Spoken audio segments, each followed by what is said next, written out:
Hola amigos, bienvenidos un día más a mi canal.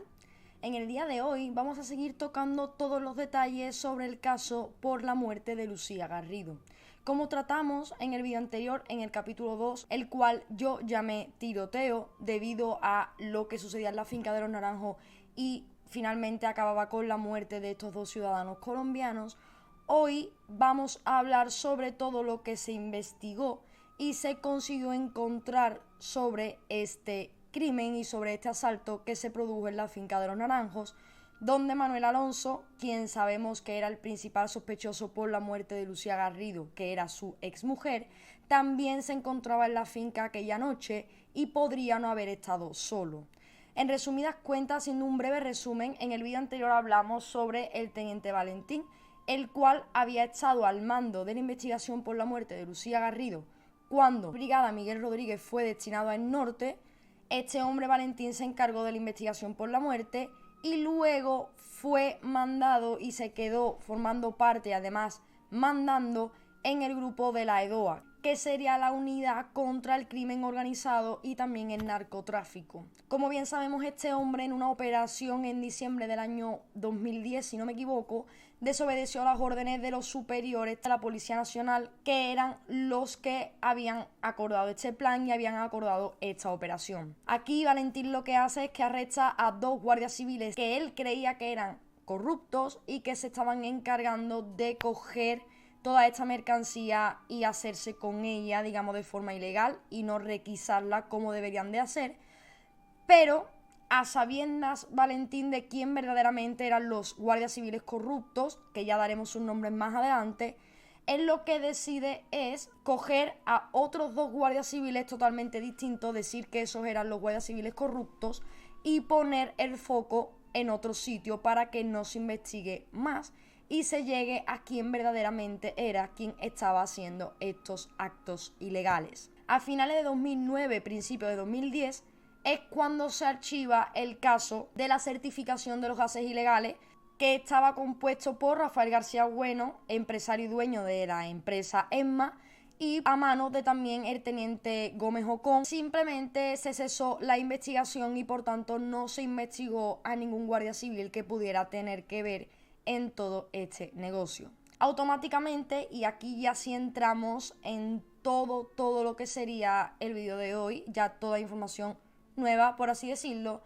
cuando ocurre esto y se cierra la investigación por la certificación de los gases ilegales, Ignacio Carrasco acude a la AUGC, la Asociación Unificada de Guardias Civiles, y aquí decide poner en conocimiento de todos sus compañeros lo que estaba ocurriendo en la comandancia de la Guardia Civil de Málaga. Juntos deciden ponerse a pelear y luchar contra esto. Al tener todos los medios necesarios, porque como sabemos este sindicato, digamos esta asociación, cuenta con abogados y demás, pues pudieron poner toda la maquinaria en marcha, interponiendo una denuncia en la Fiscalía de Málaga donde se alegaba que entre el Seprona y la empresa de Rafael García Bueno, ESMA, podría existir una relación. Esto se hizo con la intención, obviamente, de que se investigase todo esto de nuevo y además que se hiciese bien, ya que anteriormente se había investigado por encima y nadie había sido juzgado, nadie había sido interrogado y finalmente pues se acabó archivando esto y nadie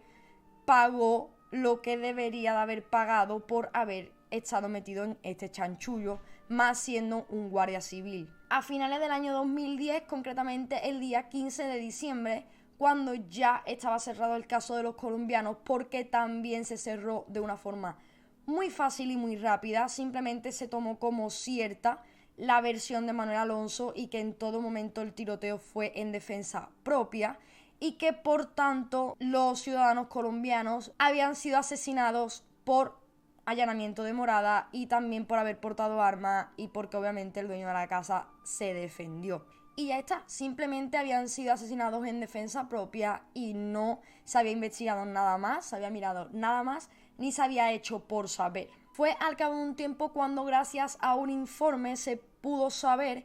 que la pistola Walter que llevaba uno de los asaltantes, en concreto Derian, no tenía el mismo perfil genético que él y por tanto debe haber una cuarta persona, que esto también lo comentamos en el vídeo anterior.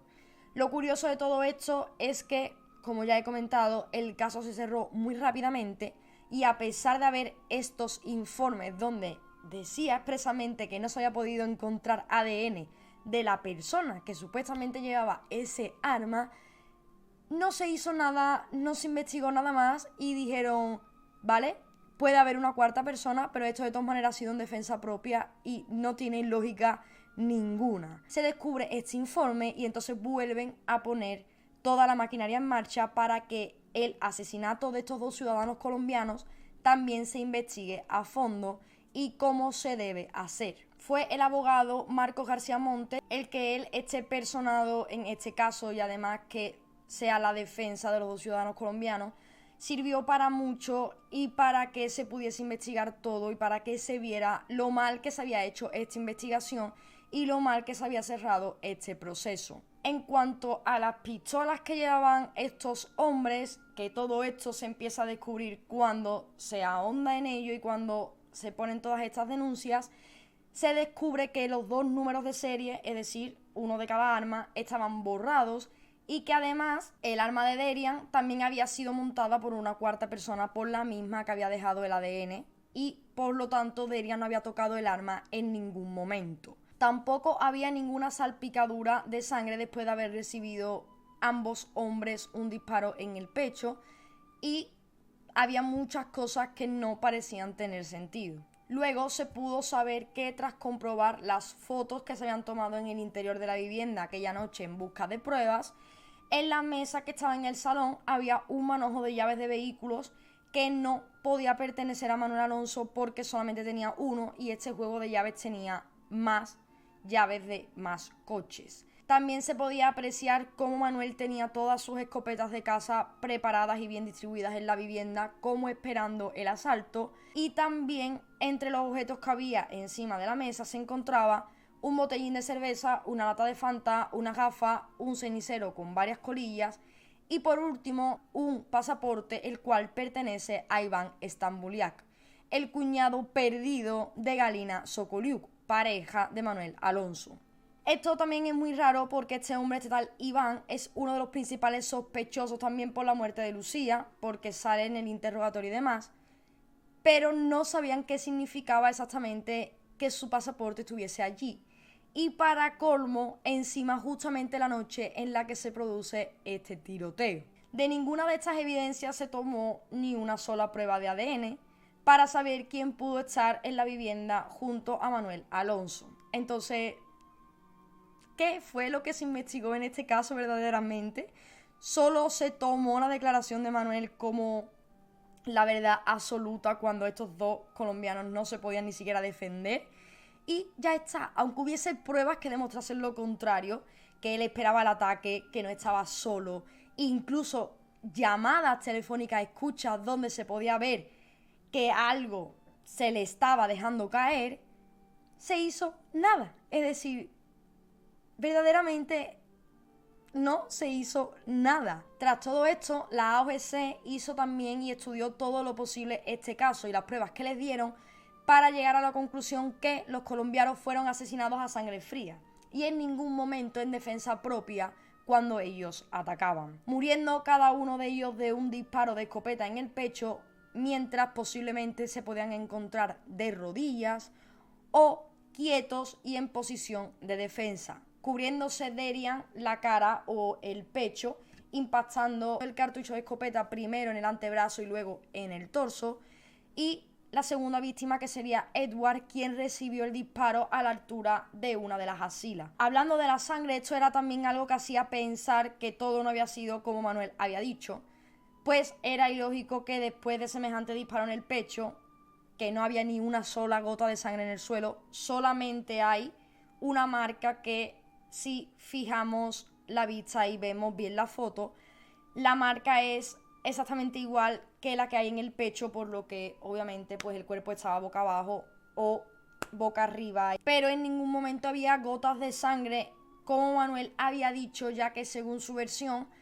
cuando disparó a los hombres ellos dieron incluso un par de pasos hacia atrás. En el suelo no había nada, en el camino no había nada de sangre tampoco, y entonces era verdaderamente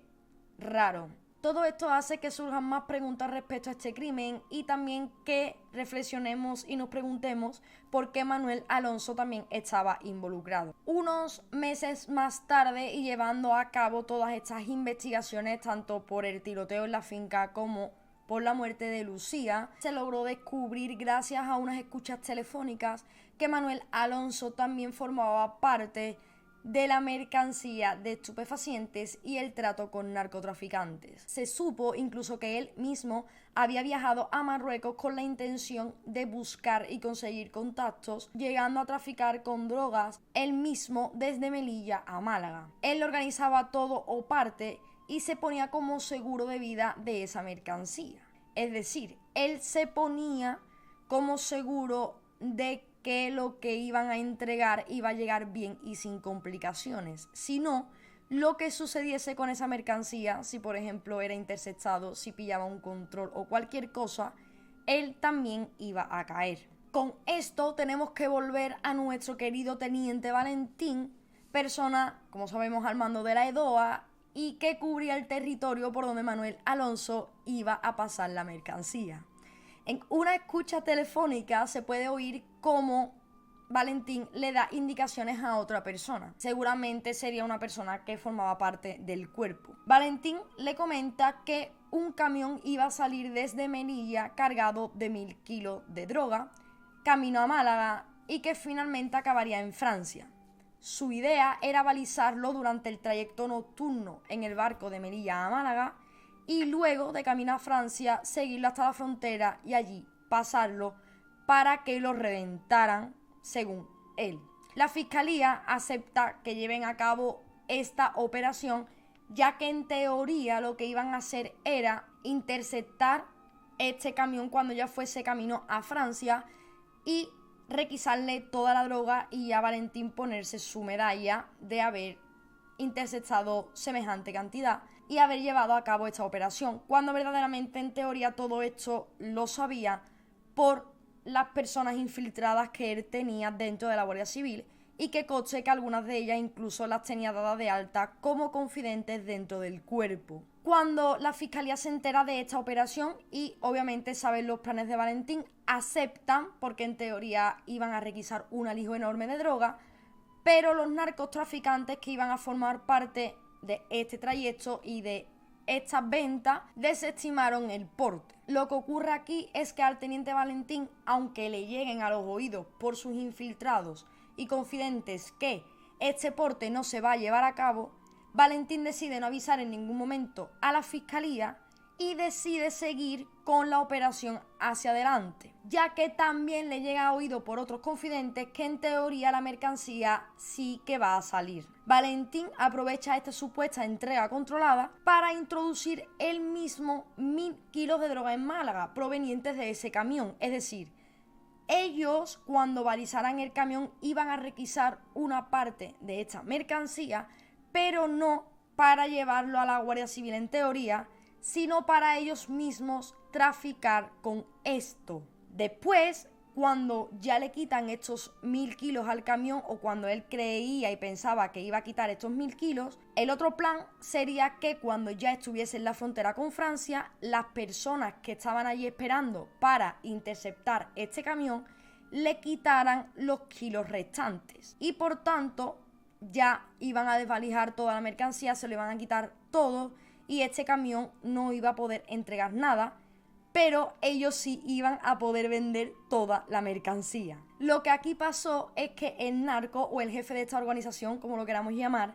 se enteró de los planes que Valentín tenía y básicamente sabía que el plan era robarle la mercancía y venderlas ellos o guardarla ellos o lo que sea, pero no quitársela como un guardia civil y requisarla y eliminarla. Lo que hacen entonces es que donde iba a ir toda la mercancía, en vez de cargarse con la cantidad que se le había dicho a Valentín, se cargó con muchísimos menos kilos y además con una droga de mucha menor calidad, haciendo así que si se la quitaban y el narcotraficante la perdía, pues básicamente era de una calidad ínfima y no iba a perder tanto como si fuese una de alta calidad. Entonces, cuando este camión sale, ni siquiera puede hacer la mitad del recorrido cuando deciden interceptarlo y detener a todos los que iban en ese momento.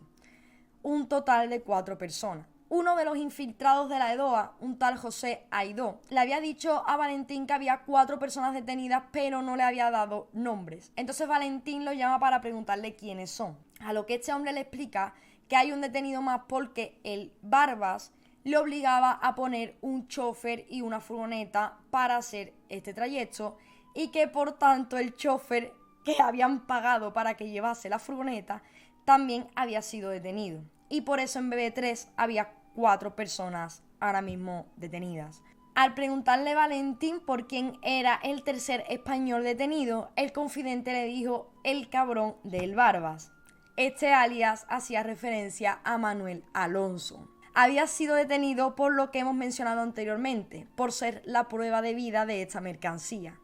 Él los acompañaba en el trayecto, por lo que si caía uno, caería también él. Manuel nunca había estado involucrado en teoría en temas de estupefacientes, al menos de forma directa,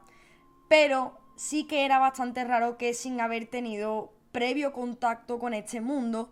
él mismo se fuese a Marruecos a tratar con los jefes, organizase todo el plan o se pusiese a él mismo como seguro de vida. Era un rol demasiado importante para una persona que en teoría nunca se había movido directamente en este mundo. Además, Manuel también hacía de intermediario para una banda de ingleses que querían adquirir parte de esta mercancía o mercancía que llevaba este hombre en Marruecos.